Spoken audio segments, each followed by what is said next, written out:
Hey guys, tonight we wander through the hush of sand and moonlight, where paper once gleamed brighter than gold dust. You stand at the edge of the Sahara, the air heavy with a strange silence, broken only by the whisper of wind against weathered stone. The old town of Timbuktu lies before you like a mirage, half dream, half ruin. Its narrow alleys stitched with starlight. You can almost hear the breath of centuries rising from beneath the dunes. It's the kind of place where your flashlight beam feels like it's trespassing. And trust me, if you try to cross this desert without a guide or a camel, you probably won't survive this. So, before you get comfortable, take a moment to like the video and subscribe, but only if you genuinely enjoy what I do here. And tell me in the comments where you're listening from and what time it is for you right now. Now, dim the lights.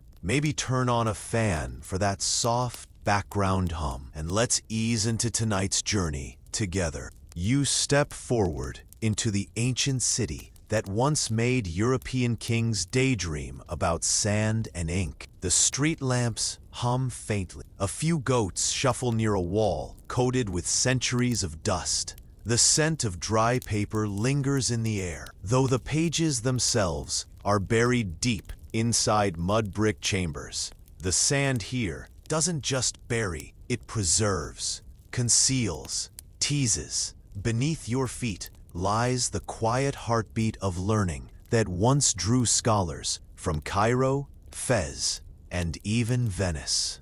Imagine walking through Timbuktu in its golden age, somewhere between the 14th and 16th centuries.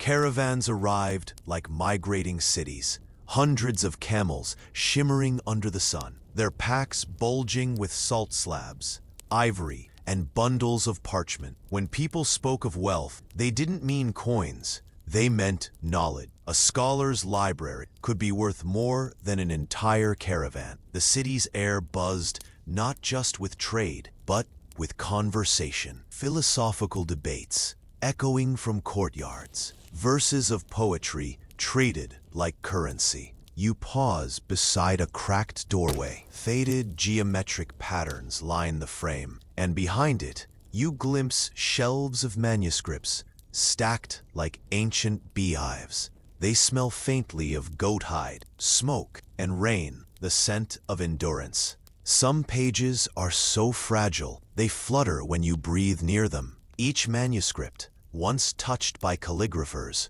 who believed writing itself was a form of worship, holds the faint fingerprints of its maker. It's easy to imagine their ghosts, still leaning over the pages, whispering corrections in Arabic, Songhai, or Tamashek. Mainstream history tells you that Timbuktu's rise was powered by trade routes linking the Mediterranean to sub-Saharan Africa. Salt from the Sahara met gold from the forests, and scholars followed merchants like moths following lamplight. But the city didn't just trade goods, it traded ideas.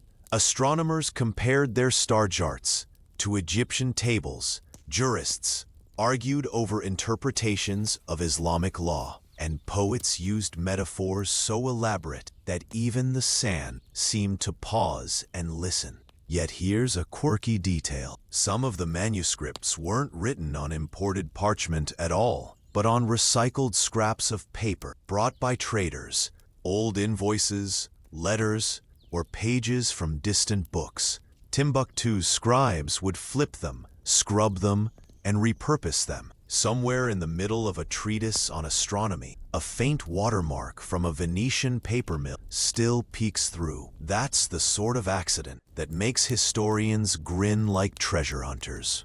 As you wander deeper into the alleys, you catch the flicker of a lantern behind a latticed window. Someone still lives here, maybe a caretaker or a descendant of the old scholars. In many houses, families have guarded manuscripts for generations, wrapping them in cloth, burying them in sand when war came, then digging them up again like sacred seeds. You imagine them reading by lamplight, dust swirling around as if the air itself is made of words. And while most guides will tell you the libraries of Timbuktu were grand institutions, many weren't libraries at all, at least not in the way we picture them. They were personal collections, kept in family homes. Fathers taught sons to read from fragile pages that smelled of smoke and time. Mothers recited the verses aloud to keep them alive in memory, even if they never held a pen. Knowledge was a family heirloom, passed down with pride and secrecy. Historians still argue whether Timbuktu was truly a city of books or whether that image was exaggerated by romantic explorers from Europe. After all, when French officers reached the city in the 19th century, they found crumbling mud houses, not marble academies. But those explorers misunderstood something vital. In a place where the desert eats everything, even a simple clay room filled with books is a cathedral.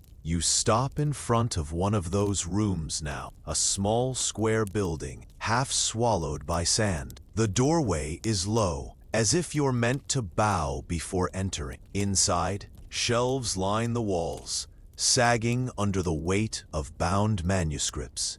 The air is still, heavy with the perfume of old paper and oil lamps. A faint hum, like distant chanting, seems to pulse from the walls. You realize it's the sound of your own breath bouncing off centuries of silence.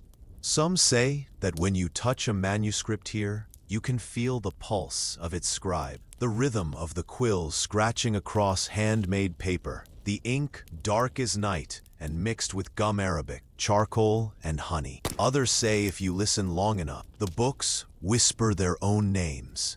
A fringe tale, sure, but the desert breeds that kind of story. Half truth, half superstition. Outside, the wind rises again, swirling fine grains through the alleys. The stars shimmer with impossible brightness, as though the sky itself remembers. You pull your cloak tighter and glance once more at the closed door of the library. Behind it, whole worlds sleep. Poems to lost lovers, letters to forgotten kings, medical recipes involving crocodile dung, yes, seriously, and diagrams of stars that no telescope could ever find. You breathe in the dusty air and feel it settle inside you, a promise, maybe, or a warning. Knowledge this old doesn't like to be ignored, and somewhere in the sand, more pages are waiting, their ink fading slower than the memory of the hands that wrote them. Tomorrow, perhaps,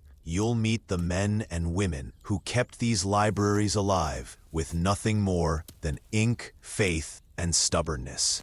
But for now, under this moon and this silence, you realize something. The libraries of Timbuktu were never lost. They were just waiting for you to listen. Morning sneaks into Timbuktu without a sound. Not a sunrise of birdsong, but one of slow, glowing heat. You step outside to find the sand pale and smooth as silk, the kind that sticks to your shoes and creeps into your water bottle, no matter how tight the cap. The faint bray of a donkey cuts through the silence, and then the city wakes.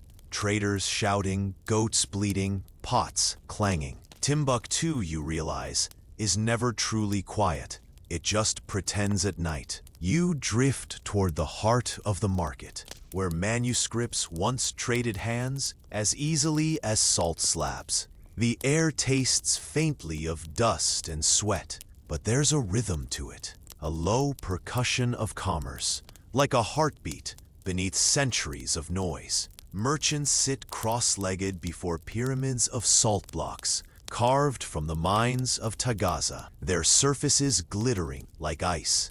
Gold dust glimmers in tiny pouches, tied with sinew, and somewhere among the spices and leather satchels, a bundle of manuscripts waits, bound in goatskin, tied with faded cord, each one worth more than a camel caravan. That's the thing about Timbuktu in its prime. Knowledge was a marketable good. A scholar might travel across the Sahara for a single commentary by Al-Ghazali, then trade it for a lifetime supply of salt or even a small plot of land. The city's wealth wasn't counted in gold, but in ideas. The phrase, "the city of 333 saints," wasn't just pious flattery. It was a reflection of its scholarly soul. Students traveled from Cairo, Tripoli, and Kano to study here, drawn by the promise that every answer had already been written down somewhere under the desert sun.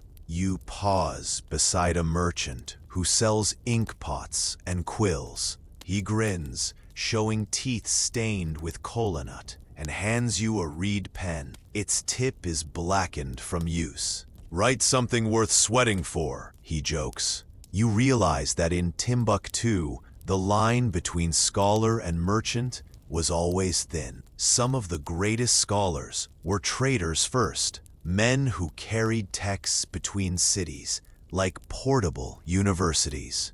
Mainstream history often credits the Mali Empire for nurturing this boom. When Emperor Mansa Musa, yes, the gold-laden pilgrim who probably broke Cairo's economy by tipping too generously, passed through here in the early 1300s, he left behind more than wealth. He left legitimacy. His patronage attracted scholars from across North Africa, turning Timbuktu into a magnet for intellectual ambition. For a while, the desert became the world's biggest open-air library. But here's a quirky little wrinkle. Manuscripts were sometimes transported inside hollowed gourds or sewn into camel saddles, disguised as trade goods. The desert bandits, who raided caravans, were more interested in gold and slaves than scrolls, so the books often passed unnoticed. Some collectors even wrapped their prized manuscripts in rough burlap, pretending they were dried meat. You could say the world's greatest library once hid behind a bad grocery list. You weave through the market, passing stalls draped with dyed fabrics and carved wooden charms. A boy balances a tray of tea glasses on his head, steam curling into the morning haze. Somewhere behind him, a scholar and a spice trader argue, not about prices, but about astronomy. The trader insists the stars shift faster over the desert. The scholar counters with calculations scribbled in the sand. You smile, because this is how Timbuktu sounded at its height. Part bazaar, part classroom. Every conversation, a tiny lecture. The city's layout itself reflected this dual life. Houses were built low, their flat roofs holding drying pages of inked parchment, while courtyards doubled as classrooms. In some alleys, the faint outline of carved door frames still bears traces of painted calligraphy, Quranic verses, poetry, sometimes even jokes disguised as moral lessons. You brush your hand against one and feel the grooves like braille. The paint's long gone, but the devotion hasn't faded. Historians still argue whether the libraries grew naturally from these markets or if they were deliberately founded institutions. Were they the product of wealth-seeking prestige or of devotion seeking permanence? Some evidence points both ways. Merchant families like the Haidaras and the Katis turned their fortunes into book collections, while religious scholars pooled manuscripts in mosques for public use. Perhaps the truth lies in between, a blend of spiritual hunger and shrewd economics. The heat climbs higher, and you duck into a shaded stall where an old man sits behind stacks of brittle paper. He beckons you closer. His hands, cracked and stained with ink, tremble slightly as he unwraps a bundle. Inside lies a single manuscript, pages yellowed but intact. The script dances across the lines in confident curls, black and red ink alternating in rhythm. A commentary on Ibn Rushd, he says softly, almost reverently, copied here 200 years before the French came. He explains that each manuscript once had its own journey, often crossing continents before ending up in Timbuktu. Traders would stop at caravanserais along the route, copying a few pages of rare texts to take with them. By the time a book reached the Niger River, it had been copied and recopied so many times that it carried fingerprints from half of Africa. It's like an early form of peer-to-peer sharing, but with more sand and fewer download errors. You sip sweet mint tea from a chipped glass while he talks.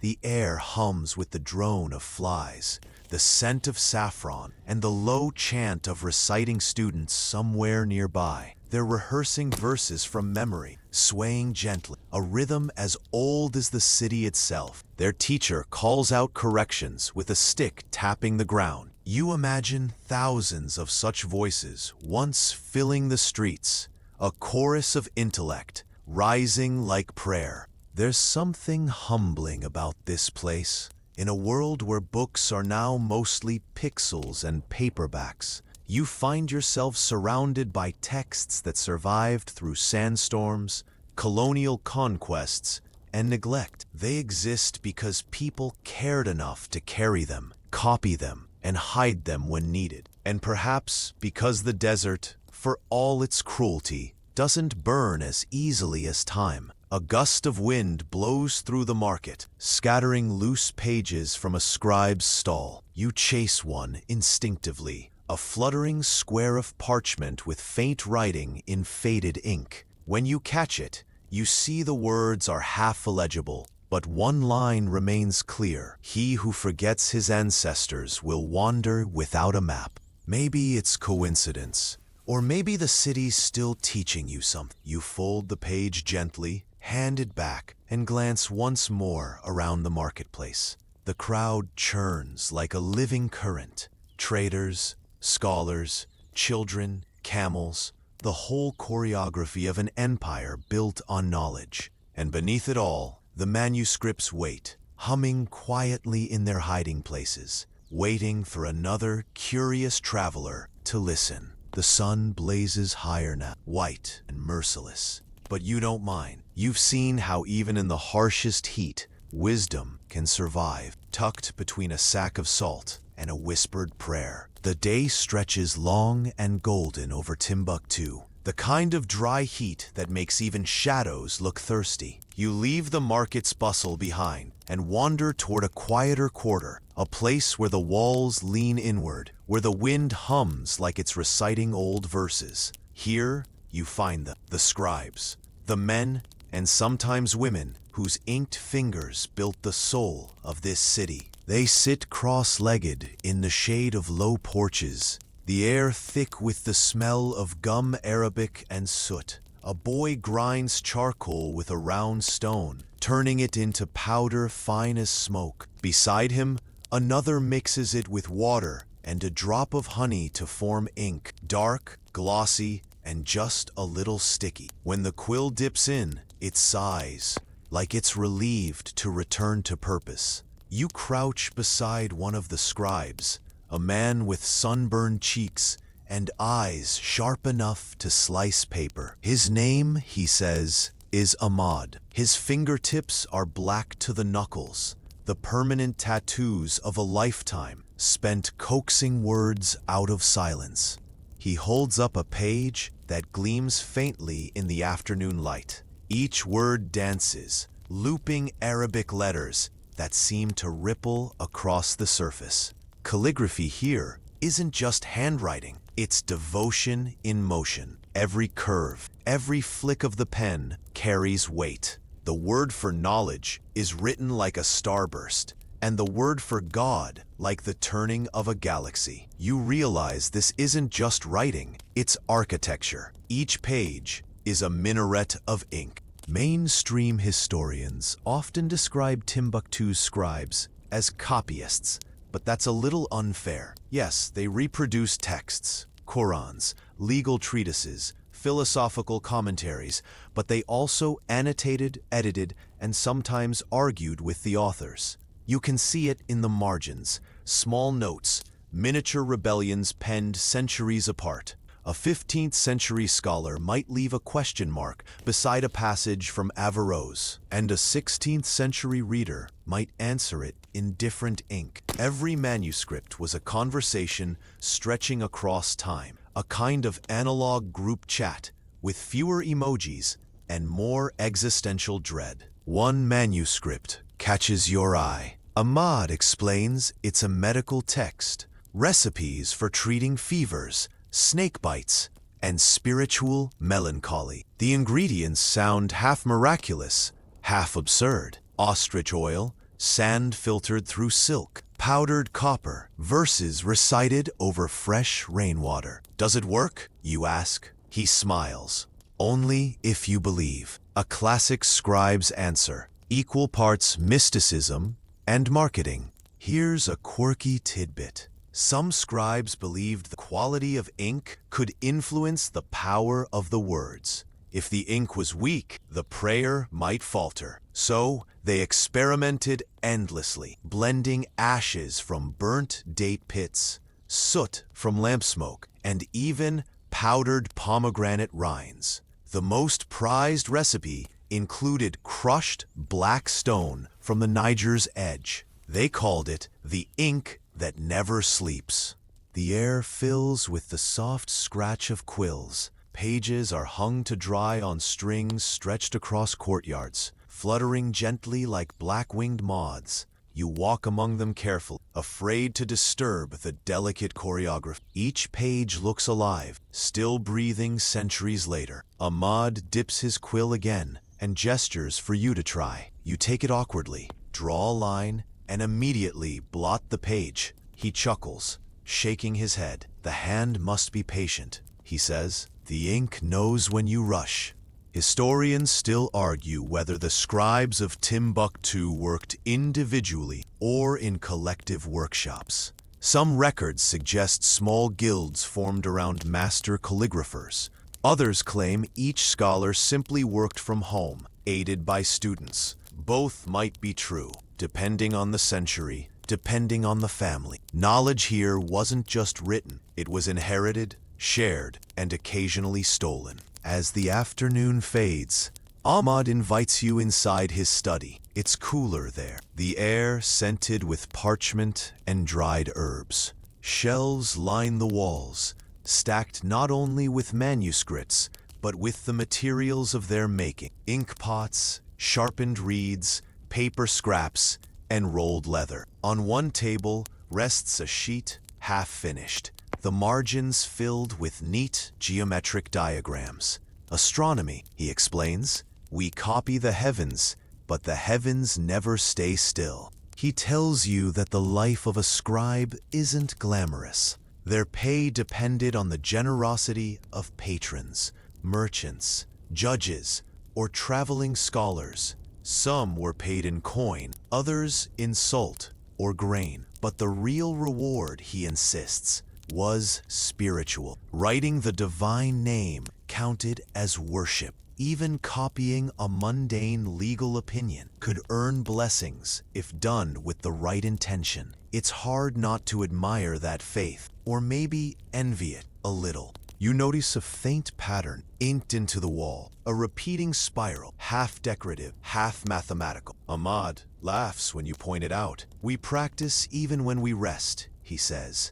A scribe who stops writing forgets how to see. That line sticks with you. That writing isn't about the hand, but the eye, seeing the world in strokes and balance, in rhythm and breath. Outside, the sound of children reciting verses floats over the walls. You catch snippets, fragments of Arabic poetry, a touch of laughter when someone forgets a line. This rhythm of recitation binds the city together, an undercurrent beneath its trade and travel. Somewhere, you realize, another scribe is at work, tracing the same verse you saw an hour ago. That's how the libraries grew, one patient line at a time, a slow accumulation of human devotion. You lean against the doorframe, watching the last rays of sun slip across the courtyard. Ahmad gathers his pages, stacks them neatly, and wraps them in cloth. He'll deliver them tomorrow to a local scholar who requested a copy. His hands move with quiet ceremony, the way a priest might handle relics. Before you leave, he shows you something strange. A page entirely blank, except for a single word in the center. Sabr, patience. He says every apprentice must copy it 100 times before they're allowed to touch sacred texts. Without patience, he says, ink runs wild. A cool wind brushes past, carrying the scent of cooking fires and the faint jingle of camel bells beyond the walls. Night creeps in slowly here, like an afterthought. You step back into the alley, your fingertips still stained with a smear of ink. Your first lesson in the oldest craft of this desert city. And as you walk, you realize what these scribes truly did. They didn't just preserve knowledge. They translated the invisible into something tangible. Breath into word, thought into form, silence into song. You glance at your hand and think, maybe ink really doesn't sleep. Night folds itself gently over Timbuktu again, wrapping the narrow alleys in velvet silence. You pass through the dimly lit streets, guided by the faint sound of a lute somewhere in the distance. The heat has finally relaxed its grip, and the air feels soft against your skin. You're headed toward the quieter outskirts now, where the city's wealth once hid behind plain walls, where the real libraries slept. You reach a modest clay house, its walls glowing faintly under the moonlight. There's no sign, no grand doorway, just a small wooden lintel carved with a faded symbol. You duck inside, and suddenly the air changes, cooler, stiller, scented with dust and something faintly metallic. Before you are shelves carved into the walls themselves, stacked with manuscripts bound in leather, some wrapped in cotton cloth. A single oil lamp burns, and the light flickers across titles in graceful Arabic. Tafsir al-Jalalain, Kitab al-Fiqh, Poems of al-Busiri. This isn't a public library. It's a family one, the kind that defined Timbuktu's golden age. Generations lived here, studied here, guarded their knowledge like a treasure chest buried under their feet. You can almost feel their presence, the father bent over a desk, the son sweeping sand from the doorway, the mother sewing the cloth that keeps humidity away from the bindings. Mainstream historians tell us about families like the Haidaras, the Katis, the Baghés, and the Alakibs, names whispered with the same reverence as dynasties. Each clan maintained a private library that might contain hundreds, even thousands of manuscripts. Some collections specialized in law or theology. Others leaned toward astronomy, medicine, or poetry. A few gathered whatever they could find, assembling eclectic archives that mirrored the family's curiosity. These were not dusty museums. They were living, breathing schools. You run your fingers along a shelf and feel the grooves worn smooth by centuries of hands. The leather bindings are cracked, but still supple. The pages, when lifted, make that dry, whispering sigh that paper makes when it knows it's being watched. You pull one volume out at random. The script is so fine, it looks printed, but the slight tremor in the letters gives away the human touch. In the margin, someone's added a note, a correction, or maybe a complaint. The handwriting is smaller, sharper, like a secret whisper to the future. Here's a quirky detail. Families sometimes competed over whose collection was largest or most prestigious. There are stories, possibly exaggerated, possibly true, of scholars holding reading duels, where each would read aloud from obscure texts to prove they owned rarer manuscripts. The loser had to copy a page from the winner's favorite book as a gesture of respect. Competitive calligraphy. You can almost imagine the drama. A faint voice calls from another room. An elderly woman appears, her face half hidden by her scarf, her hands carrying a wooden box. She smiles faintly, sets it down, and opens it. Inside are small scraps of paper, correspondence between her grandfather and scholars in Fez, Cairo, and Kano. They traded letters more than goods, she says. Her voice is steady, but tinged with melancholy. When the caravans stopped coming, the letters stopped too. The silence was harder than the sand. You listen, feeling the weight of her words. Families like hers had to become custodians in the truest sense, guarding knowledge when empires rose and fell around them. Some hid manuscripts in clay jars buried beneath the floor. Others built false walls or sealed them in the rafters with salt to absorb humidity. During raids or colonial expeditions, these families would scatter their collections among relatives, pretending they were just old ledgers. One French explorer complained that locals hid their papers like treasure. He wasn't wrong. Historians still argue whether this secrecy preserved or hindered Timbuktu's scholarship. Some claim the manuscripts would have fared better in public archives. Others believe privacy was their only defense against theft and decay. Maybe both are true. In a city where wind and war could erase everything, caution wasn't paranoia, it was wisdom. You lean closer to a particular manuscript, its pages brown and brittle. The title reads, Book of Stars and Shadows. The woman tells you it was her ancestors' favorite,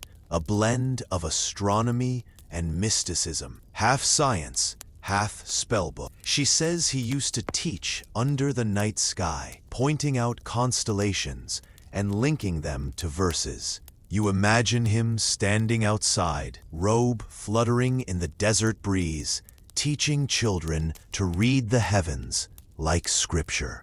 Then she shows you something strange, a scrap of parchment with ink so faded it's nearly gone. She says some families used to wash the ink from old manuscripts once they'd memorized them, not to destroy knowledge, but to make room for new writing. The words live in us now, her grandfather had said. A poetic thought, though probably not great for preservation. Still, you can't help but admire the idea of knowledge being passed on, not stored away. You notice the shelves bow slightly under the weight of the books. The air feels heavier here, not oppressive, but reverent. Every surface seems to hum with memory. You picture a storm rolling in centuries ago, wind howling, sand battering the shutters, a family rushing to move manuscripts off the floor, wrapping them in blankets, whispering prayers as the desert tried to reclaim what was never really safe. When you ask her how many manuscripts remain, she smiles. We don't count, she says. To count is to lose track of what matters. You realize she's right. These aren't numbers, they're lives. Each page a fragment of someone's breath, each margin note a heartbeat echoing across time. Before you leave, she offers you a cup of cool water and a warning. Knowledge is like sand. You can hold it, but never keep all of it. You drink quietly, watching the lamplight flicker across the bindings. The air feels almost sacred. Outside, the wind is gentler now, brushing against your shoulders like a whisper. Somewhere beyond the dunes, caravans once crossed under the same moonlight, their camels swaying, their packs heavy with paper dreams. You think of those hidden walls, those buried jars, those generations who refused to let silence win. The libraries of Timbuktu were never just about storing knowledge. They were about protecting identity. You glance back once more at the doorway. The lamp still burns inside, tiny and steady. It looks fragile from here, but somehow eternal, just like the words it guards.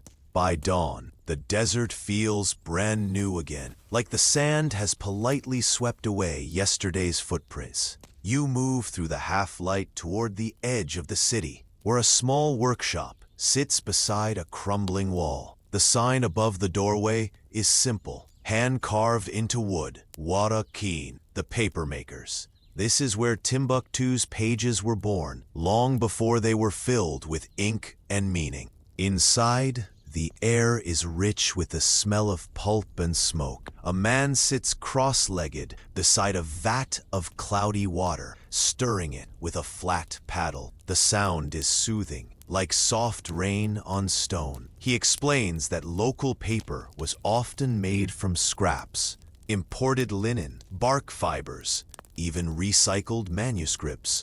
The desert is a master of thrift. Nothing goes to waste.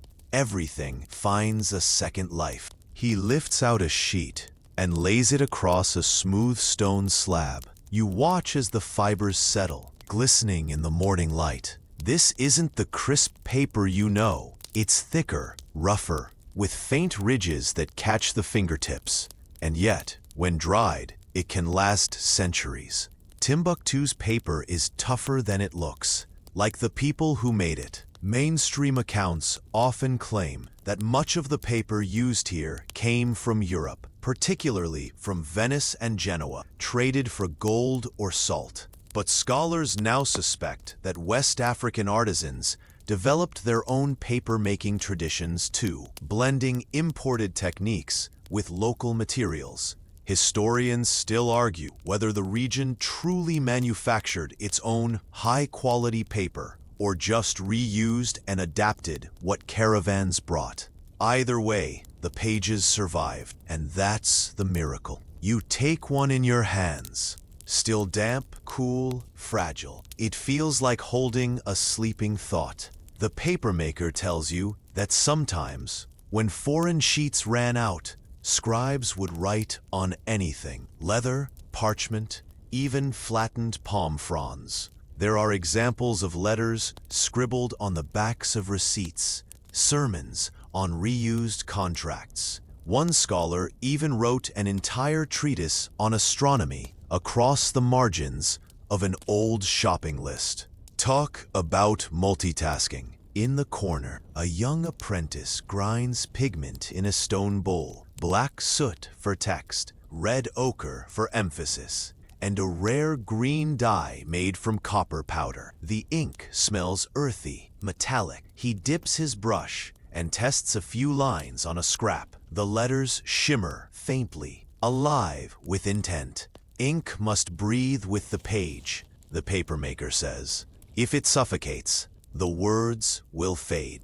That might sound mystical, but there's chemistry behind it too. In the desert's dry climate, ink dries almost instantly, bonding tightly with the paper fibers. That's why some manuscripts remain so crisp today that you can still smell the carbon when you open them. The desert is cruel to people, but surprisingly kind to words. You move toward a long table where bindings are being assembled. Leather covers lie spread out like sleeping animals. Each one is cut from goat or camel hide, softened in oil, then tooled with geometric patterns, diamonds, spirals, the occasional starburst. There's elegance even in the smallest detail. One craftsman shows you a binding stamped with tiny, repeating circles. This one, he says proudly, was made for a man who loved astronomy. You realize every book here was custom work, tailored to its owner's soul. Then comes the final stage, the desert's invisible touch. The papermaker explains that after a manuscript was bound, it had to learn to live in the air. For days or weeks, it would rest open under a shaded awning, allowing the dry wind to move through its pages. That wind carried salt and fine sand, abrasives that gently toughened the paper, sealing it against humidity. Nature itself became the last editor. A fringe belief grew from that practice, that the desert could bless or curse a manuscript depending on the wind's mood. Some scribes swore that unlucky pages, the ones copied on stormy days, would always lose their ink faster. So, before starting a major work, they'd step outside, scoop a handful of sand, and toss it in the air to test the desert's temper. If the grains blew east, it was good fortune. West meant delay. South, well,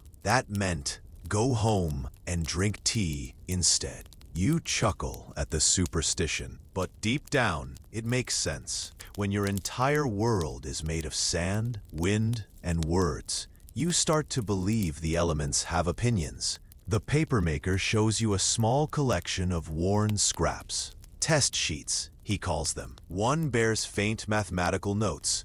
Another, a prayer half erased by time. He hands you a fragment that looks like plain brown paper until the light hits it and you notice faint writing, a verse of poetry, almost gone. He smiles. Even when the ink disappears, the memory of the hand remains. The paper remembers pressure. You press your palm against the sheet. It's rough, but warm, like old skin. Historians still argue how many manuscripts were lost to weather over the centuries. Some say thousands turned to dust when floods hit the Niger in the 1800s. Others think many survived, hidden in high attics and sand-packed jars. Either way, the survival rate defies logic. Leather bindings may crack, but words cling stubbornly to their homes. You follow the papermaker outside, where the wind moves across rows of drying sheets pinned between wooden poles. They flutter, flash, like desert flags, each one catching sunlight differently. The sky above burns white, and heat ripples along the horizon. The city hums in the distance, a mirage of stone and wisdom. As you stand there, a thought settles quietly in your mind. Everything here, every quill, every sheet, every jar of ink was an act of resistance against forgetting. The desert tries to erase. Humans keep writing. The sand swallows. The scribes answer. You take one last look at the sheets drying in the breeze. The few have faint smudges of red ink, others golden flecks of mica. From a distance, they look almost alive, like wings waiting to lift off into the wind. You realize these pages have been surviving storms for centuries. And with that thought, the dry air doesn't feel so hostile anymore. It feels like a whisper, saying, "We're still here." The sun has reached its lazy peak by the time you wander deeper into Timbuktu's winding alleys, your sandals kicking up tiny whirlwinds of dust. Somewhere ahead, you hear the low hum of conversation, soft, rhythmic, almost melodic. You follow the sound until it leads you into a shaded courtyard, where scholars sit cross-legged beneath a canopy of woven reeds. Their robes form a mosaic of color, saffron, indigo, sand white. And in their midst, stacks upon stacks of manuscripts shimmer like treasure chests made of words. You've stepped into the beating heart of Timbuktu's learning, the circles of scholars, where intellect was currency and curiosity the highest calling. The men greet you with the calm dignity of those who've spent years in the company of silence and ink. One gestures to a cushion beside him. "Sit," he says. "We're discussing the stars." Turns out, they mean that literally. The conversation drifts between astronomy and theology, how the movement of the heavens mirrors the will of God, how time itself bends to divine rhythm. One scholar, older than the sand beneath your feet, quotes a verse from a local manuscript. "The stars are but letters in the sky, and the wise learn to read them." He pauses, smiles faintly, and adds, "But only when the clouds behave." You can almost see it. These men sitting 500 years ago, heads tilted skyward, charting planets with hand-carved tools and incredible patience. Mainstream historians agree that Timbuktu's scholars were obsessed with astronomy. They built celestial charts, translated Greek and Arab star texts, and even advised travelers on navigation routes across the Sahara using constellations as road signs. But here's the quirky part. Some local traditions claim that a few scholars read omens in sandstorms. The way the wind carried the grit was said to foretell political unrest. According to one story, a scholar once predicted the fall of a local ruler after noticing that the dust storms began earlier than usual that season. "The earth is restless," he supposedly said. "So will be the people." Whether coincidence or cosmic insight, it cemented his reputation as a desert prophet. You glance at the manuscripts beside you, their leather bindings cracked but proud. One of the men notices your curiosity. "This one," he says, tapping the topmost book, "is Kitab al-Falak, the Book of Orbits. It teaches how to find Mecca by the stars." He opens it carefully. The ink is still black, the diagrams neat and mesmerizing. You trace the circular patterns with your eyes, realizing they resemble galaxies drawn centuries before telescopes existed. Historians still argue whether these astronomical treatises originated in Timbuktu or were adaptations of older Arabic texts from Egypt or Andalusia. What's clear is that Timbuktu scholars didn't just copy, they interpreted. They merged the science of the skies with the rhythms of desert life, transforming starlight into survival guides. One scholar laughs suddenly. "You know," he says, "they say the stars never lie, but they don't tell the whole truth either." You smile. There's a kind of desert humor in that, dry, understated, and full of sand. The discussion shifts as easily as a breeze changes direction, from astronomy to mathematics. A younger scholar, eyes sharp as obsidian, unrolls a parchment filled with numbers and geometric patterns. He's calculating the best time to plant date palms according to lunar cycles. You watch him scribble figures in the margin, muttering to himself. He looks up and grins.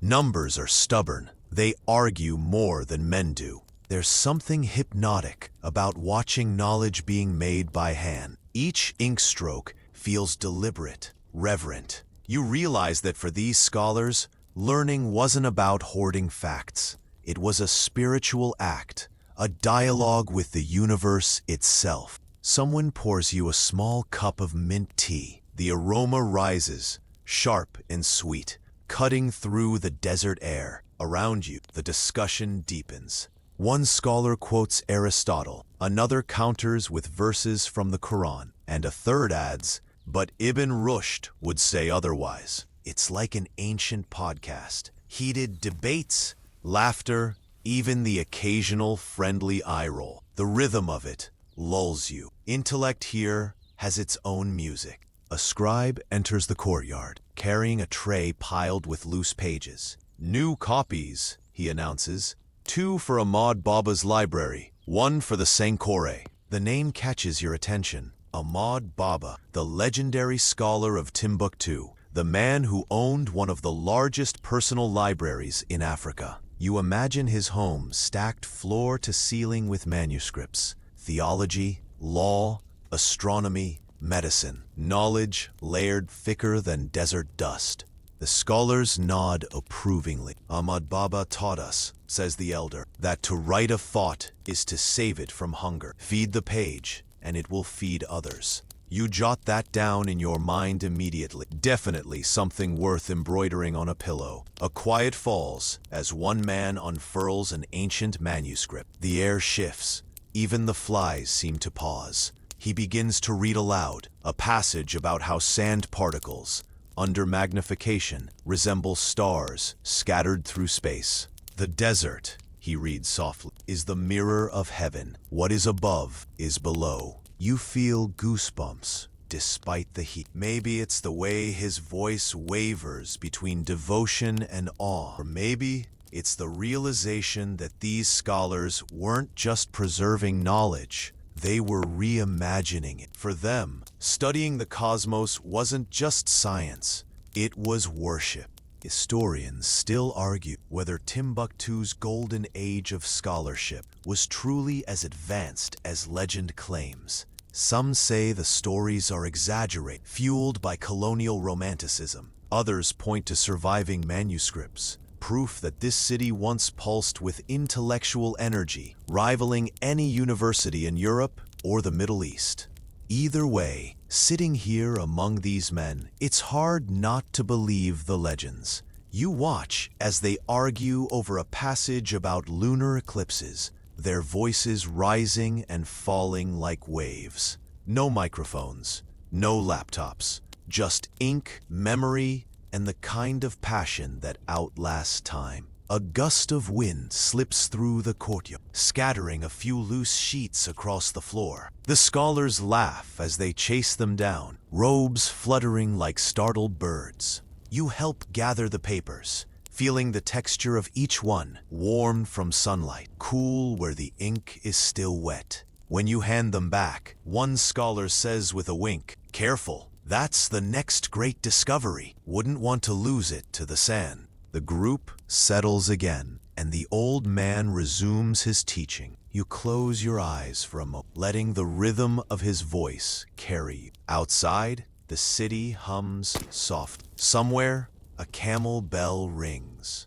Above, the sky begins to shift toward evening, its light deepening into honey and gold. You realize you've been sitting here for hours, but it feels like minutes. Time, like the stars, bends strangely in Timbuktu, and as the scholars' voices blur into the sound of wind, you find yourself thinking, maybe learning isn't about knowing everything. Maybe it's about listening long enough for the sand to whisper something back. The evening air thickens as you leave the scholars' courtyard, your ears still ringing with the music of their debates. The city is quieter now, but not asleep. Timbuktu after dusk has its own kind of pulse. The call to prayer fades into the hum of traders closing stalls, and in the distance, you catch the scent of smoke and roasted millet. You follow it, weaving through alleys lit by oil lamps, until you reach another kind of gathering, not of scholars, but of storytellers. A group of people sits in a circle outside a modest home. The flames from a small brazier throw shadows across their faces, making them look half ancient, half alive with mischief. One man gestures for you to join. You sit on a reed mat, the sand cool beneath you. The storyteller, an older woman with eyes like dusk, clears her throat. "Tonight," she says, "we remember the hidden books." Her words pull you in instantly. "There was a time," she continues, "when the libraries slept beneath the sand, and only the wind knew their names." She pauses for effect, sipping water from a gourd. The children lean closer. Even the crickets seem to hush. Mainstream historians confirm that in the 16th century, when Moroccan forces invaded Timbuktu, many manuscripts were hidden from looters and soldiers. Families buried them in courtyards, sealed them in clay jars, or smuggled them upriver under sacks of grain. What the storyteller calls the sleeping libraries were, in truth, acts of desperate preservation.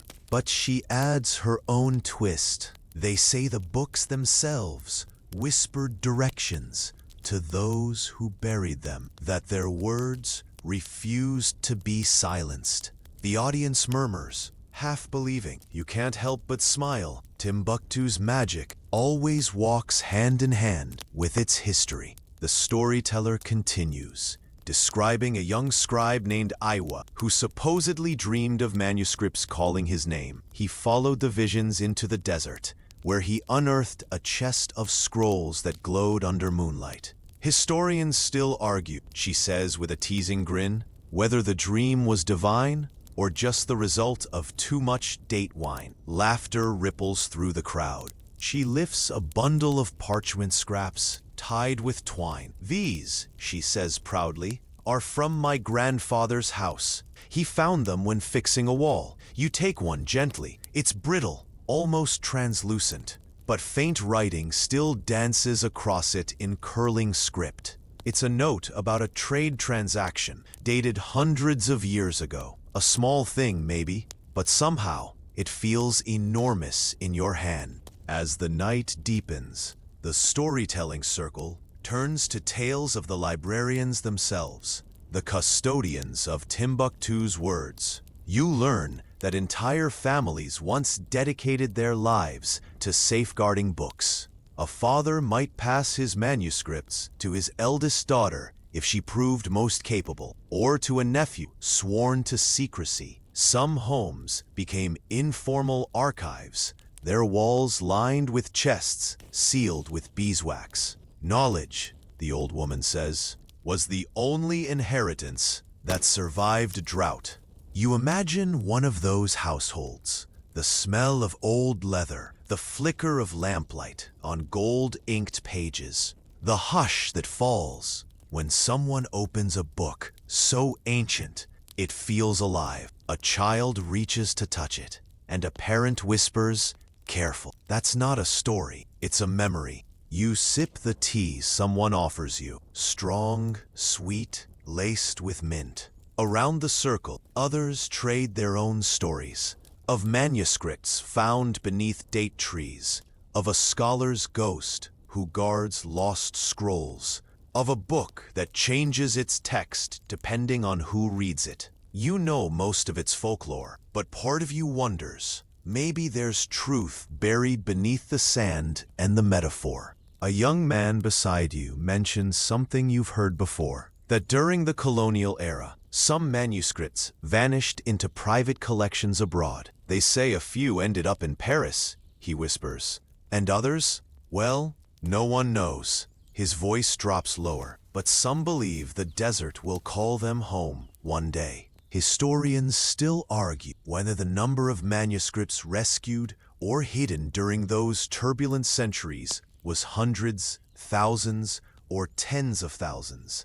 Some claim nearly 700,000 survive today in private family collections across Mali. Others say that's an exaggeration, a romantic inflation of the past. But looking around this firelit circle, with these people speaking of their ancestors as if they're just out of sight, you get the sense that even if the count's uncertain, the memory of those pages is very real. The old woman leans closer, her face half shadow, half flame. "Do you know," she whispers, "that some say the sand remembers every word that's ever been written on it?" You raise an eyebrow, waiting for the punchline. She grins, which means, she says, "Be careful what you doodle when you're bored." The crowd erupts in laughter. You nearly spill your tea. Still, the idea lingers as the laughter fades. The desert as an enormous archive, grains of sand carrying traces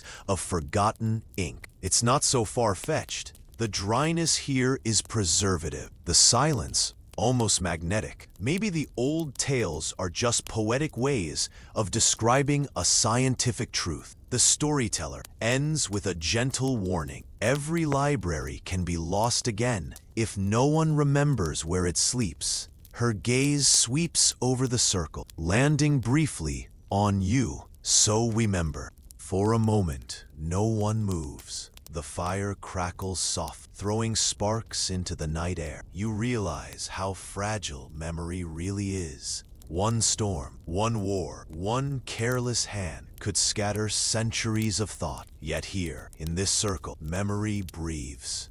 As you stand to leave, someone begins to hum a low tune. It's not a song you recognize, but it carries that same wistful rhythm heard all evening. The sound of people who've made peace with the idea that everything precious must someday hide. You glance back at the old woman. She's staring into the fire, her face calm. Maybe she's thinking of her grandfather, or maybe of Iwa, the dreamer who followed whispers in the sand. Either way, you know you'll remember this night. The stories cling to you. Dust, light, unshakable. You step into the alley again. The lamps burn lower now, and a faint wind curls through the city. Somewhere far off, a lone voice recites verses from memory, words written long ago, still echoing under the desert stars. And just for a heartbeat, it feels like the whole city is reading aloud together, each rooftop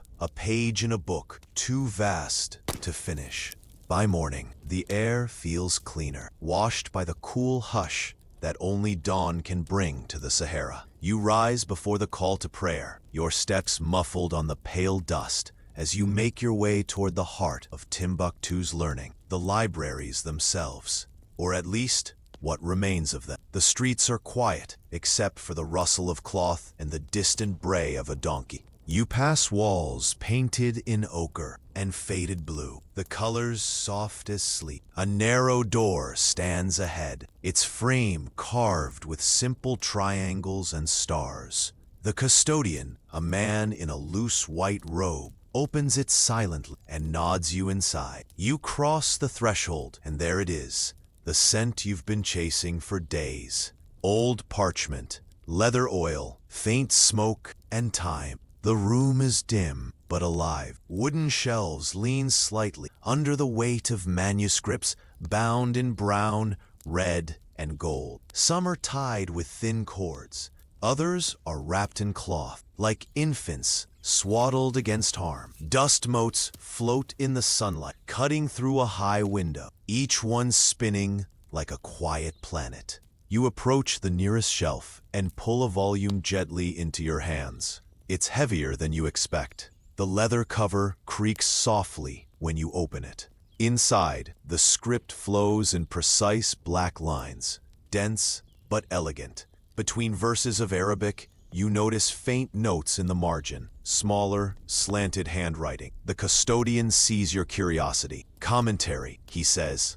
Every scholar adds a whisper of his own. Mainstream historians note that Timbuktu's libraries were not just storage spaces. They were living organisms. Books were copied, borrowed, debated, amended. A single manuscript might pass through 5 owners, each adding his own interpretations or even arguments in the margins. One 15th century law text, found in the Ahmed Baba collection, bears no fewer than 11 different handwritings, each debating the one before. Imagine your group chat, but written in ink and still legible 600 years later. A custodian leads you deeper into the library, his lantern bobbing. You stop before a glass case housing fragments too fragile to touch. Among them, you see one written in a strange blend of Arabic and Songhai. Transliteration, the man explains.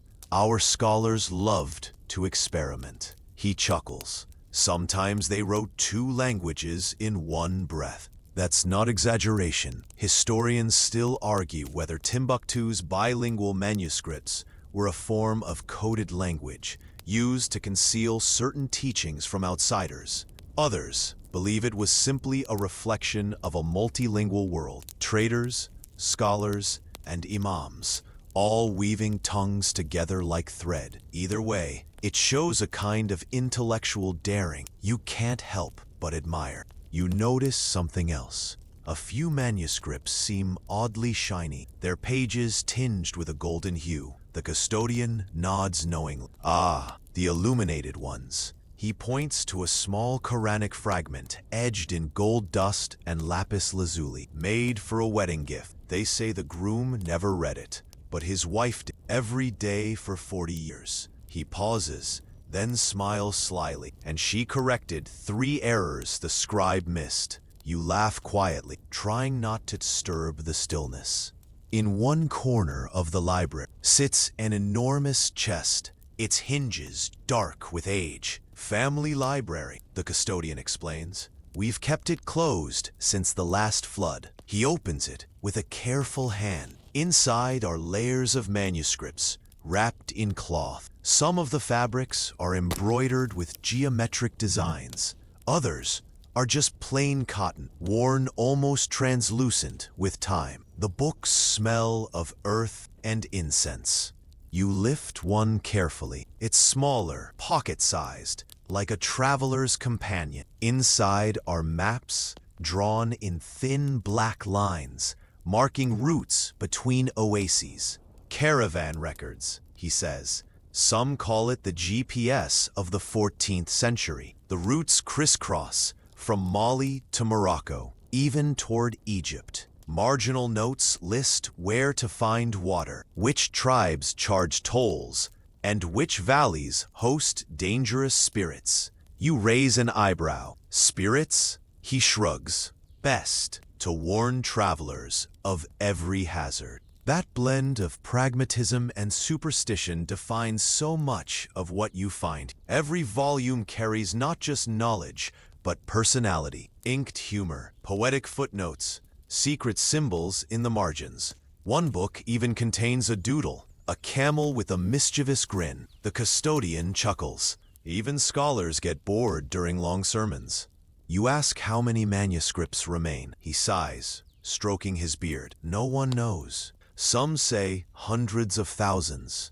Others say the real treasures are still hidden. He glances toward a sealed trapdoor in the corner, its edges packed with fine sand. Sometimes, he adds quietly, we still find them. A wall collapses. A floor gives way, and there they are, sleeping, waiting. You feel the air grow heavy with reverence. Every inch of this room feels sacred, not in the religious sense, but in the way an old heartbeat is sacred, steady and fragile all at once. You imagine the hands that copied these texts, the eyes that strained in lamplight, the minds that believed words could outlast empires.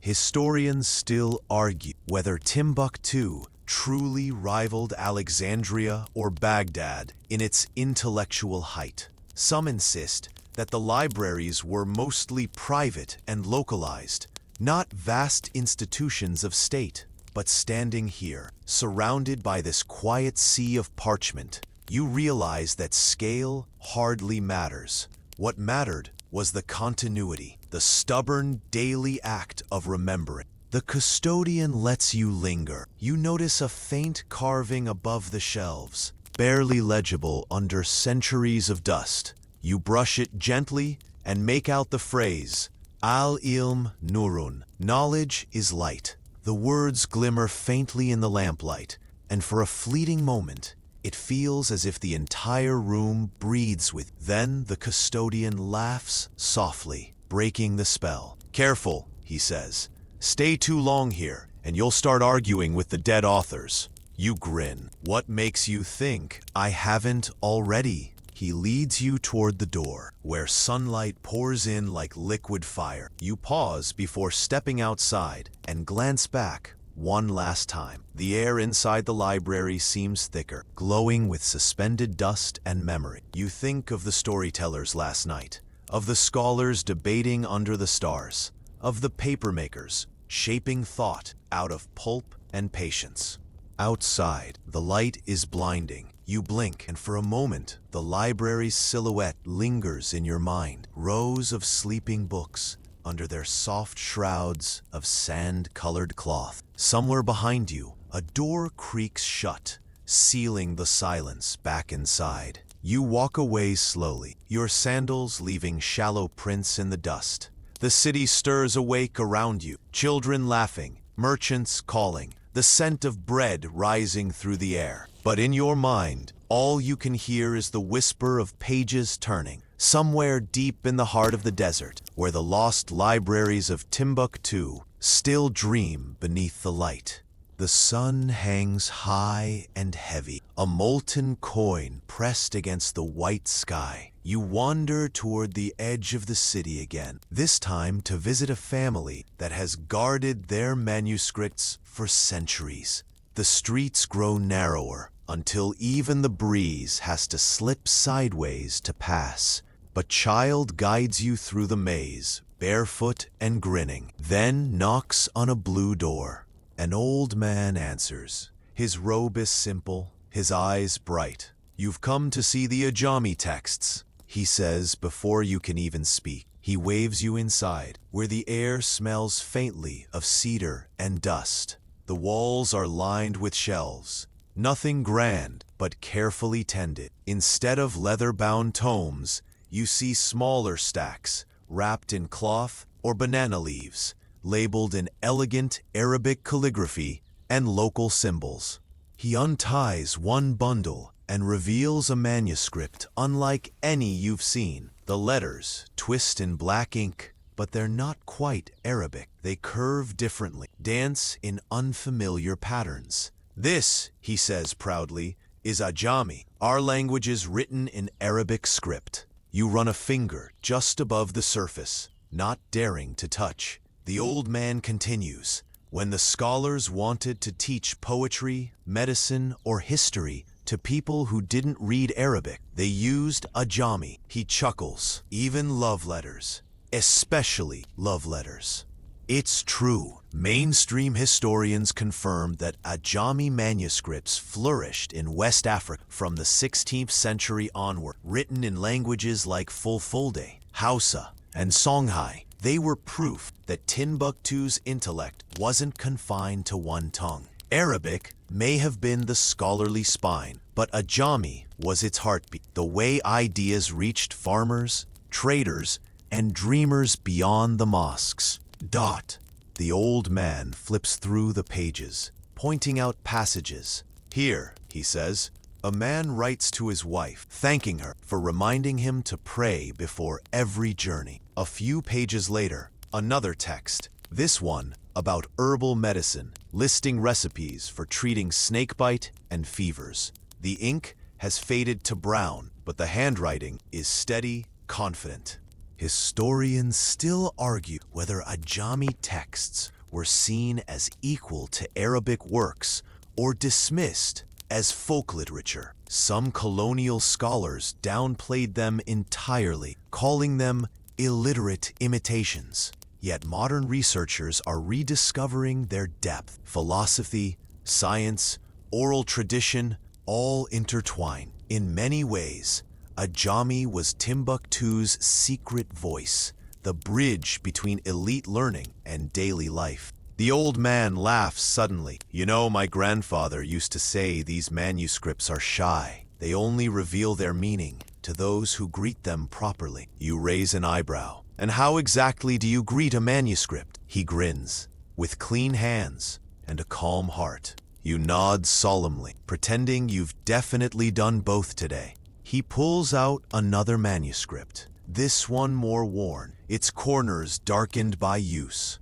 This belonged to my grandmother, he says softly. She was a healer. The pages are covered in diagrams, roots, leaves, even small sketches of what look like jars and amulets. She learned from her mother, who learned from a scholar in the Sankore quarter. Knowledge moves like a caravan. It never stays still. You imagine generations of women quietly copying, memorizing, and passing down wisdom while official records ignored their names.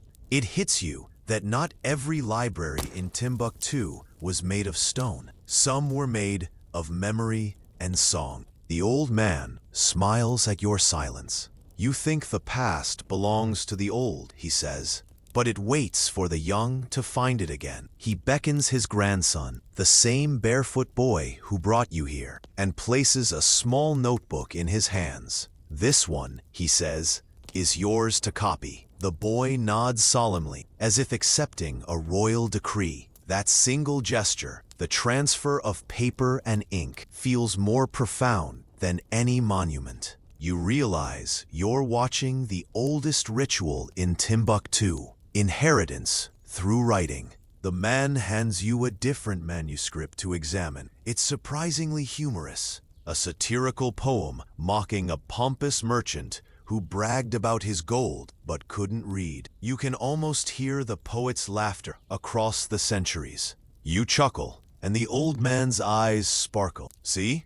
Even our ancestors had gossip. He points to another text, part legal document, part joke. It describes a debate about whether camels should pay taxes for grazing near the city. The marginal note reads, "Only if they start voting." You laugh out loud this time. Apparently, bureaucracy has always inspired sarcasm. Historians still argue about the scale of literacy in Timbuktu's golden age. Some say only a few elites could read. Others suggest reading was far more widespread, supported by schools attached to mosques and private teachers. The truth likely lies in between. But what's certain is that the written word seeped into everyday life here, like desert water finding cracks in stone. The old man begins wrapping up the manuscripts again, his hands gentle, deliberate. He pauses to brush a bit of sand off one cover. The desert gives and takes, he murmurs. It hides what it loves. Then, looking up at you, he adds, but only if you keep looking. You thank him and prepare to leave, but he stops you with a final offering, a fragment of paper, no bigger than your palm. On it, a single line of faded ink reads, "Words are the footprints of the soul." He smiles. We found that written inside a book about cattle trade. No one knows who wrote it. Maybe the author, maybe a bored scribe, but we kept it. You step back outside, blinking in the harsh light. The wind tugs at your scarf, as if trying to read your thoughts. Around you, the hum of the city resumes. Children laughing, a donkey complaining, a radio playing a modern song that somehow fits perfectly. You look back once more at the blue door, now closed. The idea of a Johnny lingers in your mind, language bending, reshaping, surviving. You realize that Timbuktu's true genius wasn't just in writing books. It was in finding ways to keep speaking, even when silenced. Arabic, Songhai, Fulfulde, it didn't matter. What mattered was the pulse of meaning, the refusal to let thought die in translation. As you walk away, the wind picks up, lifting a thin veil of sand. For a moment, it swirls into shapes, curves, loops, marks, almost like letters. You blink and they vanish. Maybe your mind's just playing tricks, or maybe, as the old man said, the manuscripts really do reveal themselves to those who greet them properly. Either way, you smile and whisper under your breath, "As-salam, old words." The wind answers softly, as if turning a page. The afternoon sun presses down again, hot enough to make the sand shimmer like molten glass. You decide to visit one of Timbuktu's hidden courtyard libraries, the kind only locals whisper about. The entrance is an unassuming arch between two mud brick homes. You duck inside, brushing away fine grains of sand, and suddenly the air cools, carrying the faint scent of old ink and cedar. Inside, the courtyard is surprisingly spacious. Sunlight spills across stone benches and stacks of manuscripts piled on low tables. A scholar with a neatly trimmed beard gestures for you to sit. "These manuscripts," he says, "have survived wind, war, and time itself, but we must treat them with patience." He opens a volume, and the crisp rustle of parchment sounds like a small applause. Mainstream historians describe these private collections as family libraries, often passed down through generations. Some estimate that during Timbuktu's golden age, wealthy families and religious leaders might have owned hundreds, even thousands of manuscripts. Each one was meticulously cared for, copied, and annotated. Margins were alive with thoughts, corrections, and sometimes jokes, reflecting centuries of conversation with the text. A quirky detail catches your eye. One manuscript contains diagrams of constellations, but the stars are replaced with tiny faces, each representing a notable scholar or merchant. The scholar notices your fascination and chuckles. Ah yes, that was the scribe's humor. Even serious work needs levity. You grin, imagining scholars snickering in candlelight while the wind rattled the shutters. Historians still argue whether Timbuktu's libraries were primarily scholarly or if they served as cultural centers for the community. Some suggest that these private libraries became informal schools, training generations in law, medicine, theology, and mathematics. Others believe their role was mostly preservation, keeping knowledge safe from political turmoil. Likely, both are true. You lean closer to a stack of small manuscripts wrapped in cotton cloth. The scholar explains that many of these are takhmis, poetic exercises where writers expanded on existing works. It's a way of learning, he says, by playing with the words of your predecessors. You lift a sheet and notice intricate patterns of ink around the text, small flourishes that look like vines climbing the margins. The design seems alive, echoing the poet's own curiosity and joy. A small child scurries past, carrying a pile of loose pages to another table. The scholar smiles and explains that apprentices often helped organize the manuscripts while learning to read and copy texts themselves. It's laborious work, but essential. Every page handle is a lesson in patience. You can't help but notice the tiny smudges of ink on the child's fingertips, a rite of passage, an intimate proof that learning leaves a mark. One manuscript draws your attention, a medical text with recipes for treating fevers and snake bites. The ingredients seem whimsical: powdered ostrich eggshells, crushed pomegranate seeds, herbs you don't recognize. The scholar explains that these recipes were a mix of science and tradition, sometimes more spiritual than practical. Some worked, he admits, and some probably just made people feel better. The line between magic and medicine here is thin, but the faith invested in the remedies is unmistakable. You notice a loose page tucked in the back of a volume, a diary entry from a scholar traveling to Gao. The ink is faint, but you can read. The river carries more than water. It carries stories. You nod to yourself. Indeed, every manuscript seems like a vessel for memory, and each library a reservoir of human experience. Historians still argue whether Timbuktu scribes were copying primarily for preservation or personal intellectual growth. The evidence suggests both motives existed simultaneously. Scribes were not passive recorders. They were active participants, sometimes debating the content of the texts in margins, sometimes altering passages to suit contemporary understanding. A sudden gust of wind swirls through the courtyard, lifting a page from a pile. You chase it briefly, laughing, until the scholar plucks it from the air. The wind has always been part of the process, he says. It decides which pages will dance and which will stay. You think of how this city has survived the Sahara's moods for centuries. Its libraries constantly threatened, yet persistently resilient.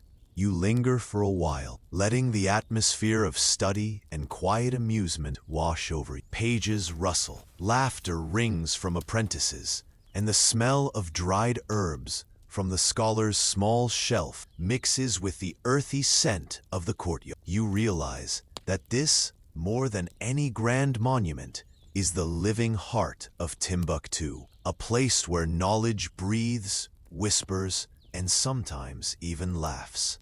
As you step back into the alley, the city hums faintly around you. Somewhere in the distance, the Niger flows lazily, carrying unseen fragments of text and memory. You brush sand off your sandals, aware that the stories you've glimpsed today will stick with you, quiet and persistent, like a soft echo from centuries past. A late afternoon sun softens to a honeyed glow, and you wander toward one of Timbuktu's quieter quarters, where manuscripts are rumored to be stored beneath houses in clay jars. The air feels different here, denser, warmer, carrying a faint scent of millet and smoke. You duck through a low doorway into a dim room where an elderly woman waits, her hands folded over a bundle of wrapped manuscripts. She greets you with a nod. These, she says softly, have been hidden for decades. Some even before I was born. You notice the care in her fingers as she unties the bundles. The manuscripts seem heavy, not in weight, but in the gravity of history they carry. Mainstream historians agree that families in Timbuktu often hid manuscripts during times of invasion, drought, or political upheaval. Some were buried in the sand, sealed in jars, or stashed in attics. The goal was survival, to keep knowledge from being destroyed or stolen. These weren't just books, they were lifelines, carrying centuries of law, theology, poetry, and science. The woman opens one manuscript, and you lean closer. The ink is dark, precise, and still legible. Margins are filled with small notes, commentary, clarifications, even debates between past readers. You run your fingers just above the page, imagining centuries of hands doing exactly the same. It feels almost like touching time itself. Here's a quirky detail. One family once buried manuscripts inside a donkey cart, pretending it was full of animal feed during a raid. The manuscript survived, and the donkey apparently became famous for its literary cargo. The woman laughs as she recounts the story, shaking her head. Historians still argue whether hiding manuscripts in the sand or in jars was truly the most effective preservation method. Some claim that many were damaged by humidity or rodents, while others insist that secrecy was the only defense against theft or war. Whatever the case, countless manuscripts survive, and their survival is nothing short of miraculous.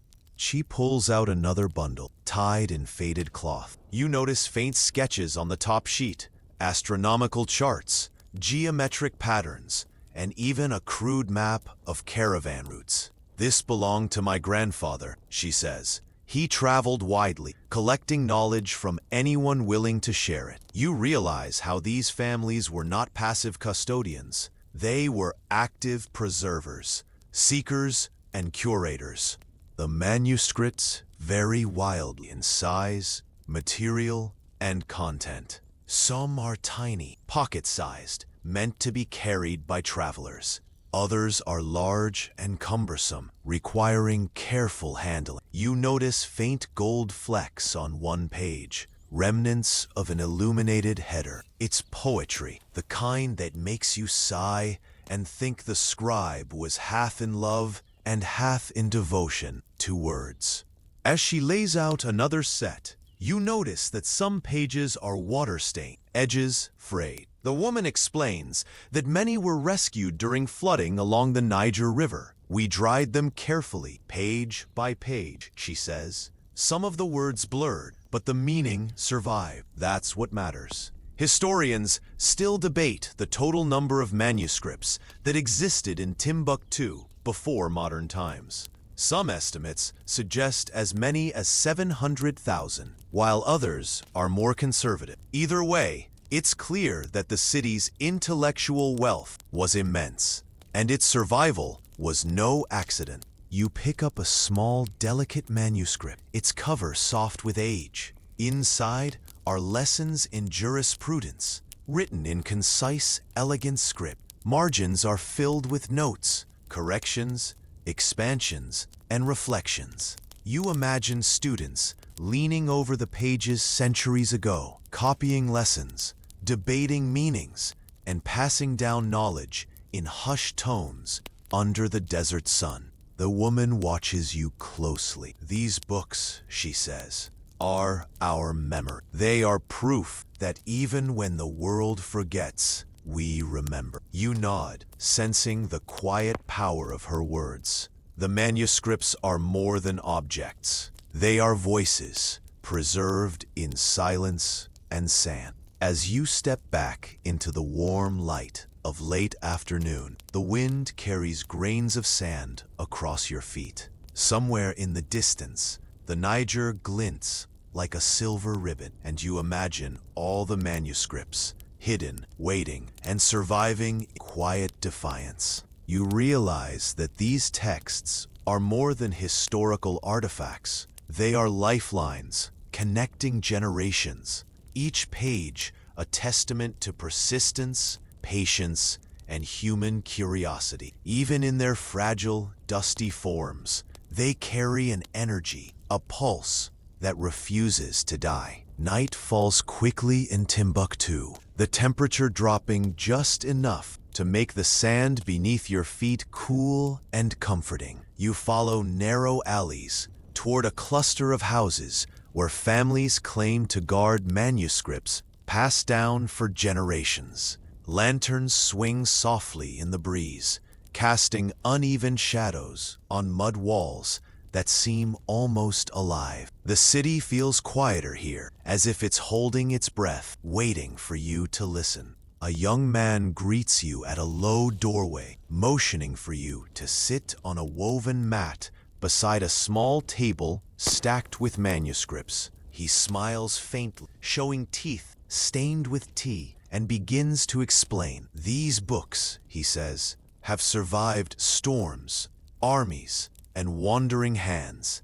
Each one carries a story beyond the words. You watch him carefully unwrap a small bundle, revealing pages so thin they're almost translucent.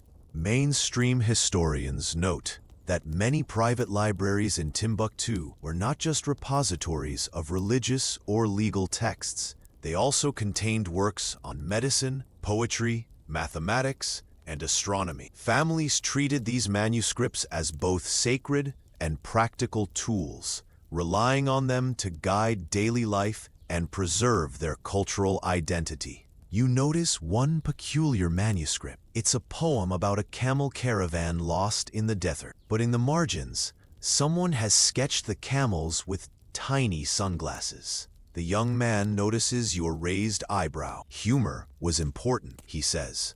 Even scholars needed it. Sometimes it's how they remembered who wrote what. You chuckle, imagining a sand-dusted scholar giggling under candlelight while sketching silly camels.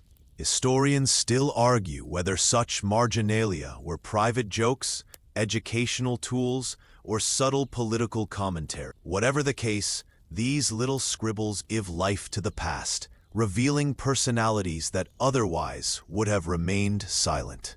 You pick up a larger manuscript, bound in weathered leather with faint gold decoration along the spine. It contains astrological charts and commentaries on eclipses.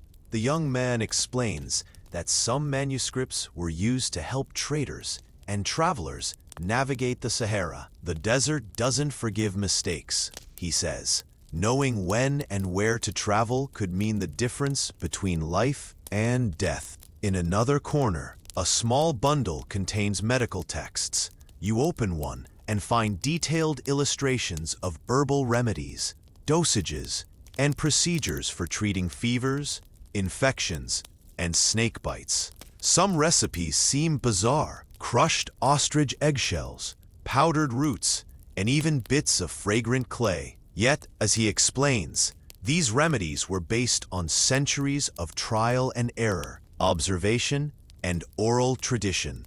The manuscripts also include historical chronicles describing local rulers, trade networks, and the ebb and flow of the Niger River. You notice marginal notes where generations of scholars debated interpretations of events, corrected dates, and questioned sources. You realize these texts were alive, evolving with each reader. A sudden gust of wind rustles the open pages, and you instinctively grab a sheet before it can escape. The young man laughs softly. The desert always wants to help read the manuscripts, or perhaps it wants to mislead you. You smile, feeling a strange intimacy with the place, a partnership between human caretakers and the desert itself. Historians still argue about the exact number of manuscripts hidden during periods of invasion and political turmoil. Estimates range widely, but what's undeniable is that families in Timbuktu treated these texts with unparalleled dedication, often risking their lives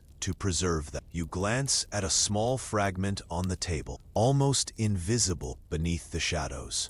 A few lines of script, almost erased, speak of trade disputes and personal letters. You're struck by the intimacy of the way these manuscripts recorded daily life as vividly as they did grand ideas. As the young man begins to rewrap the bundles, he adds softly, "These books are more than knowledge. They are memory. They are proof that even when the world forgets, we do not." You nod, feeling the weight of his words settle comfortably over you, like a warm blanket of centuries-old sand. Outside, the night sky is impossibly deep, stars scattered like spilled ink. Somewhere, a distant flute drifts on the wind, mixing with the faint rustle of pages and the quiet murmur of voices. You realize that Timbuktu isn't just a place. It's a living archive, a whispering continuum of minds reaching across time. The next morning, the sun rises slowly over the ochre walls of Timbuktu, brushing the city in a pale gold. You follow narrow streets toward a modest home where a family claims to have preserved manuscripts for generations. The air smells faintly of dust, incense, and dry earth. The door opens to reveal stacks of manuscripts, their edges curled, their ink faded but resilient.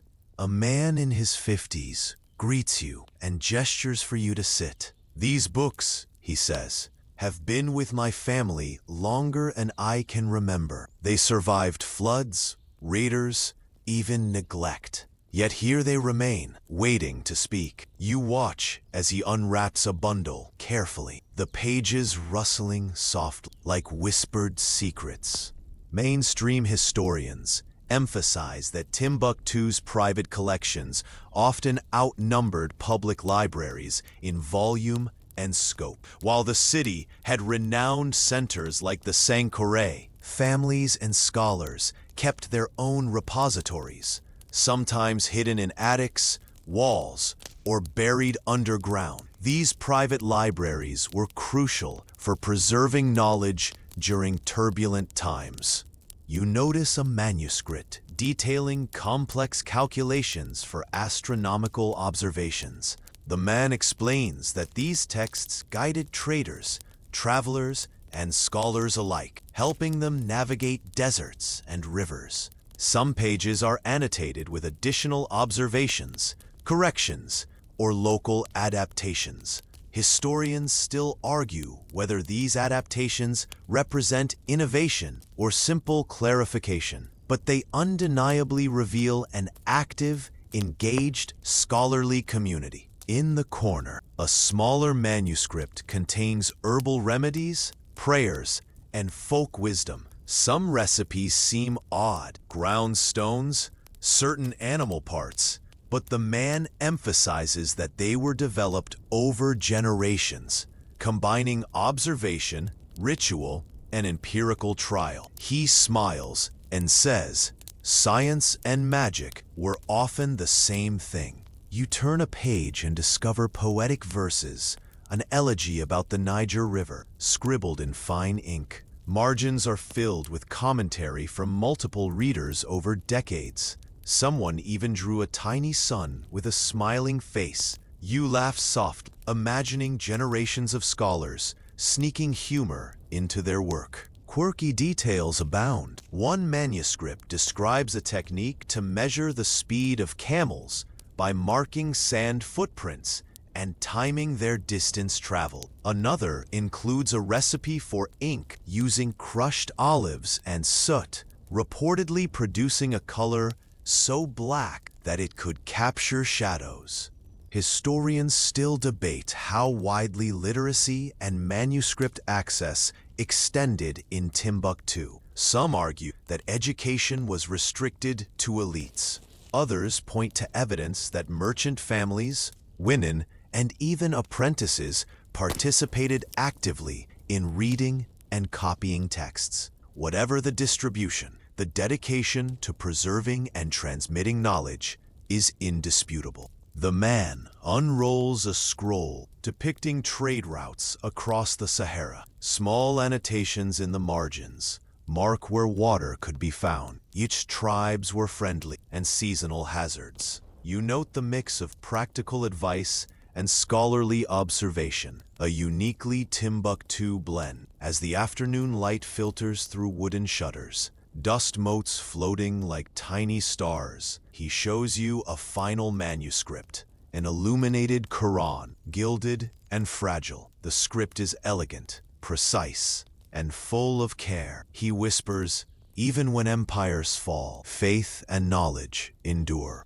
You realize that every manuscript here carries layers of history, culture, and human experience. They are survival stories, poems, instruction manuals, and letters, all preserved through careful hands, devotion, and the relentless patience of time. Stepping outside, the wind lifts the edges of loose papers on a nearby table. You pause and watch them dance, thinking how Timbuktu's manuscripts have endured centuries of storms, invasions, and neglect, yet remain alive, speaking softly to anyone willing to listen. The desert light softens as you make your way toward a cluster of homes near the outskirts of Timbuktu, where local families still protect manuscripts hidden for generations. The wind carries a dry, warm scent, tinged with cumin and sand. You step through a low archway into a courtyard where bundles of manuscripts sit atop woven mats. The caretaker, an older woman with calm, deliberate movements, invites you to sit. "These books," she says, "have survived because we believed they must. Each one carries not just knowledge, but the spirit of those who wrote it." She unties a bundle and gently opens a manuscript. The pages are yellowed, edges worn smooth from centuries of handling. Ink has faded in places, but every line hums with intention. Mainstream historians recognize that family-held manuscripts were essential to Timbuktu's intellectual preservation. While public institutions like Sankore drew attention, it was the private collections, hidden in courtyards, attics, or even beneath floors, that ensured the survival of countless works on astronomy, theology, medicine, poetry, and law. You notice a peculiar illustration in one manuscript, a tiny caravan of camels beneath a crescent moon, each animal wearing a tiny tuft of embroidered cloth. The woman notices your fascination. "Even serious texts had room for humor," she says. "Our ancestors knew joy mattered as much as knowledge." Historians still argue whether marginal illustrations like these were merely decorative or served as mnemonic devices. Either way, they add personality to texts that otherwise might feel rigid or lifeless. She hands you a manuscript containing herbal remedies, medical instructions, and folk wisdom. Some recipes sound curious: powdered dates, crushed leaves, ground clay, but each was carefully recorded over generations. You notice annotations in multiple hands, some correcting errors, others adding observations. The manuscripts are living documents, evolving with every reader and scribe. A small bundle contains historical chronicles of local rulers, trade agreements, and caravan routes. Margins feature subtle commentary, critiques, clarifications, and occasional humorous jabs at officials or scholars. You smile, thinking bureaucracies haven't changed that much over the centuries. You lift a small Quranic manuscript, edges fraying, ink faint but precise. Its pages exude quiet reverence, the result of countless prayers, careful handling, and devotion. The woman whispers, "Even when the world forgets, these words endure." She gestures to a jar in the corner, sealed tightly with clay. "Sometimes we hide manuscripts during storms or raids," she says. "The sand protects them until we can retrieve them." You realize that Timbuktu's manuscripts were not just preserved, they were guarded, often at great personal risk. Quirky details surface as she continues. One family hid books in hollowed-out doors, Another concealed manuscripts inside stacks of grain sacks. Legends even claim that some texts whispered guidance to those who sought them, though no one can say for certain if the manuscripts spoke or if the belief itself was enough to ensure care. Historians still argue whether these hidden manuscripts were primarily religious, practical, or a mix of both. Surviving examples suggest a rich tapestry: science, poetry, law, astronomy, and magic, all intertwine. Each manuscript becomes a portal into a life once lived, decisions once debated, and knowledge painstakingly preserved. As you leave, the wind lifts a few loose pages, sending them twirling like birds across the courtyard. The woman laughs softly. "The desert loves to read," she says. You watch the pages settle, understanding that Timbuktu's manuscripts continue to breathe, hidden yet alive, whispering across centuries to anyone who stops to listen. Dusk settles over Timbuktu, the sun spilling molten gold across the city's mud brick rooftops. You wander slowly, sandals scuffing fine dust, toward one last cluster of manuscripts, held quietly in a courtyard no map would mark. The air smells faintly of cedar, smoke, and warm sand, the subtle perfume of centuries of careful preservation. A woman greets you, her hands steady as she unwraps a bundle, revealing fragile pages, some no larger than your hand, others wide and full of diagrams. "These manuscripts," she says softly, "survived because people refused to let them die. We hold them as one holds a heartbeat, carefully, reverently, patiently." You glance down at a small page, ink dark but slightly blurred with age. Marginal notes in smaller script decorate the edges, debates frozen in time between readers long gone. Mainstream historians agree that Timbuktu's hidden manuscripts were vital to maintaining intellectual life in West Africa. They preserve not just law, theology, and astronomy, but poetry, trade records, and medicine, offering a glimpse of a society that valued knowledge for its own sake. A quirky detail emerges. One manuscript contains a drawing of a camel racing another with tiny speech bubbles in Arabic. The woman laughs at your expression. "Even scholars needed entertainment," she says. You imagine centuries of scholars peering over candlelight, doodling camels, quietly laughing at their own jokes. Historians still debate the number of manuscripts hidden during periods of invasion or civil unrest. Estimates range from hundreds of thousands to a fraction of that, but no one disputes the devotion required to preserve them. Each bundle in her courtyard represents patience, courage, and love for learning. You notice another manuscript, delicate and pocket-sized, with notes on herbal remedies, trade routes, and lunar calendars. Some remedies sound strange: powdered roots, fragrant clay, pressed leaves, but they were carefully tested and passed down. Every annotation represents generations of observation and practice, blending science, tradition, and ritual. She gestures toward a sealed jar tucked beneath a bench. During raids or storms, we hide the books in clay jars,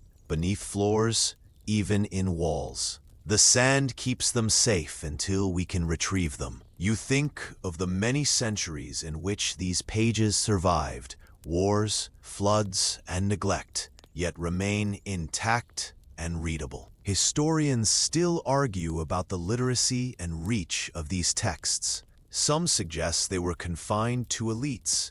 Others argue that merchant families, apprentices, and even women participated in copying, reading, and interpreting them. The manuscripts, regardless of audience, were alive, annotated, adapted, and debated across generations. You lift a small Quranic text, the edges frayed, ink gentle but precise. The care invested in it is palpable, the weight of devotion tangible. Nearby, another manuscript contains poetry interwoven with trade advice, a reminder that in Timbuktu, knowledge was practical, spiritual, and artistic all at once. The woman smiles. "These manuscripts are our memory," she says. "They prove that even if the world forgets, we do not." Every page is a bridge between past and future. Outside, the desert wind picks up, lifting a few loose sheets. They dance like tiny ghosts, settling gently back into place. You step back into the evening, the city quiet but alive. Somewhere, the Niger glimmers faintly under the twilight sky. The lost libraries of Timbuktu are not truly lost. They live in memory, in preservation, in devotion, and in the whisper of every page handled carefully, every note copied, every story remembered. The night wraps itself around the city, soft and unhurried. You sit for a moment, letting your thoughts drift, imagining the manuscripts resting beneath clay, beneath cloth, in quiet rooms and hidden courtyards. Each page holds centuries of breath and ink, of laughter and debate, of knowledge that survived storms, invasions, and the slow erosion of time. You feel their presence like a gentle hum, a reminder that ideas can endure far beyond the lives of those who first wrote them. Outside, the desert wind carries distant sounds, the faint ripple of the Niger, the shuffle of a night traveler's feet, the call of an owl somewhere in the sparse palms. The city seems to exhale, and you let yourself follow its rhythm, your body relaxing with each subtle pulse of sound. The manuscripts you've glimpsed, the families who've guarded them, the laughter hidden in margins, they feel like a lullaby sung across centuries. You imagine the ink settling, the pages breathing, the dust softly shift, as if arranging themselves into stories that will be read hundreds of years later. Knowledge is not static here. It flows like the river, moves like the wind, and survives like the sand. You realize that learning is an act of patience and love, a quiet rebellion against forgetting. As your eyelids grow heavy, the images soften. Courtyards empty. Scholars pause mid-sentence, and the desert folds into itself. You hear one last whisper, almost like a promise, that the lost libraries are never truly gone, so long as someone listens, someone preserves, someone remembers. Now, dim the lights. Maybe turn on a fan for that soft background hum, and let yourself drift. Timbuktu sleeps around you, carrying the weight of centuries in its quiet, sand-colored embrace. You breathe in the calm, exhale slowly, and feel the gentle pulse of history lull you into rest.